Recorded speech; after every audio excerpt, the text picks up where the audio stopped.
आजही ती एकटीच जेवत होती. नवरा सासू सासरे सगळ्यांची जेवण होऊन भांड्याचा थर बेसिनमध्ये साचला होता. 2 वर्षाच्या लेकराला तासभर मागे पळून 4 घास भरवून झोपवलं होतं.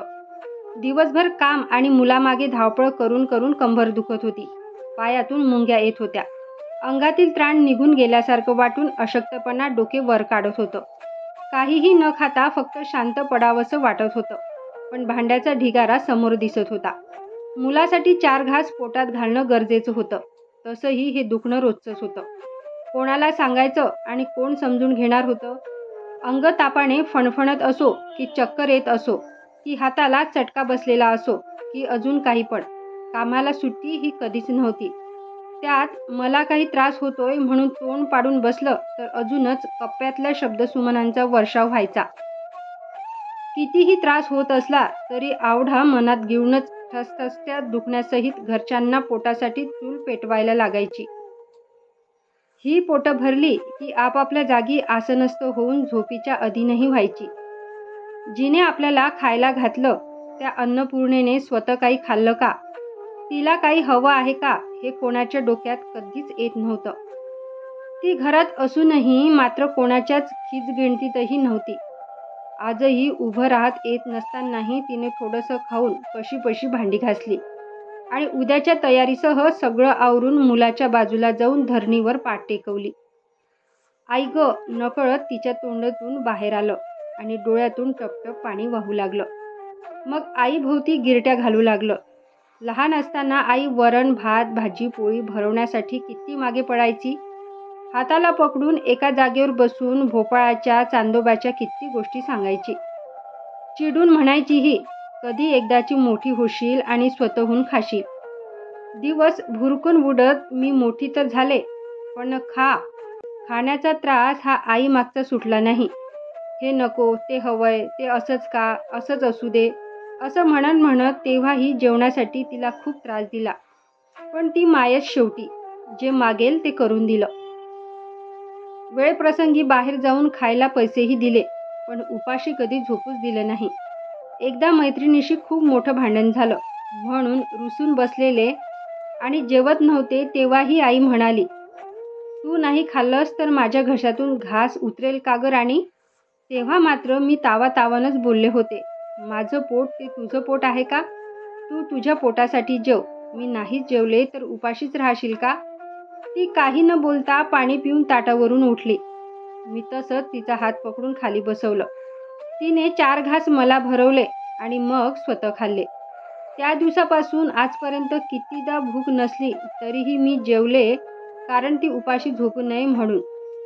किती लहान सहान गोष्टी ती मला जपायची. जेवण शिकताना हाताला थोडा जरी चटका बसला तरी ती हळहळायची. नको करू म्हटलं तरी का करतेस असं डोळ्यात पाणी आणून ओरडायची. जरा जरी अंग गरम लागलं तरी रात्रभर मांडीवर घेऊन बसायची. ती इतकं सोन्यासारखं जपूनही आपण मात्र तिलाच रागवायचो. तुला हे येतच नाही, तू अशीच आहे, तशीच का म्हणून घालून पाडून बोलायचं. ती नेहमी साठवलेल्या पैशातून स्वतःला साडी न घेता आपल्याला ड्रेस घ्यायची. पण तरीही काही कमी पडलं की मी लग्न होऊन सासरी गेल्यावरच तुला माझी किंमत कळेल असं उलट उत्तर तिलाच ऐकवायचे. लग्नाची वेळ आली तेव्हा तीच जास्त खुश आणि तीच जास्त दुखी होती. माझ्या पोटचा तुकडा, माझं काळीज मी तुला देतो, तिला सोन्यासारखं जपा असं नवऱ्याच्या हातात हात देताना ती रडत होती. नवीन आयुष्याची सुरुवात करणाऱ्या मला तिच्या त्या वाक्याचा अर्थ तेव्हा कळला नव्हता, पण हळूहळू चांगलाच उमगू लागला. नवरा किंवा बाकी सासरची माणसं कितीही प्रेमळ असली तरीही आईची जागा कोणीच घेऊ शकत नाही. कधी जेवलीस किंवा का जेवली नाहीस म्हणून दटावट कोणी विचारत नाही. आज काय खायला हवंय की तुला काय आवडतं कोणीही विचारत नाही. आई आज हेच हवं असा हट्ट करणारी मी आज मात्र इथे स्वतःच्या आवडीनिवडी विसरून सगळ्यांच्या आवडीनिवडी जपते. माझ्या कपड्यांची वस्तूंची सूत्रे आईच्या हातात सोपवणारी मी इथे सगळ्यांच्या वस्तू हातात आणून देते. हे वेळेवरच का नाही झालं म्हणत चिडचिड करणारी मी इथे सगळ्यांच्या जेवणासहित औषधाच्या फिरण्याच्या वेळासुद्धा पाळते. मी मात्र मला यात कुठेच दिसत नाही. किती दिवस झाले मी मलाच भेटली नाही. मला काय हवंय हे मलाच विचारून सुद्धा विसरून गेली मी. आता मी स्वतः एक आई झाले तेव्हा कळतंय आईचा जीव मुलासाठी कसा तिळतिळ तुटतो. आज त्यांच्या पोटात घास गेल्याशिवाय माझ्या घशातून खाली उतरत नाही. त्याच्या सुखापलीकडे मला काहीच वेगळं दिसत नाही. पण घरात इतकी माणसं असूनही रोज एकटीच जेवताना, अंग दुखत असताना, तापाने फणफणत असताना, आवडीचा पदार्थ करताना, कोणी मन दुखावलं असताना, माझी मला शोधत असताना तू मात्र चेहऱ्यासमोर येतेस. निराशेत डोक्यावर हात फिरवायला आणि आजारपणात मायेनं तूप भात भरवायला कोणी नसतं. तेव्हा एकच विचारावंसं वाटतं तुला, सोन्यासारखं जपलेलं लेकीला मग सासरी का पाठवलंस ग?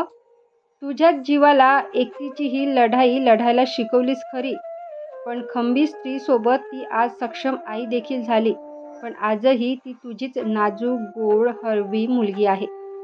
तिन्ही सांजेला कातर वेळात मन तुझ्या आठवणीत बेचैन होतं तेव्हा अल्लड मनात एकच प्रश्न उमटतो.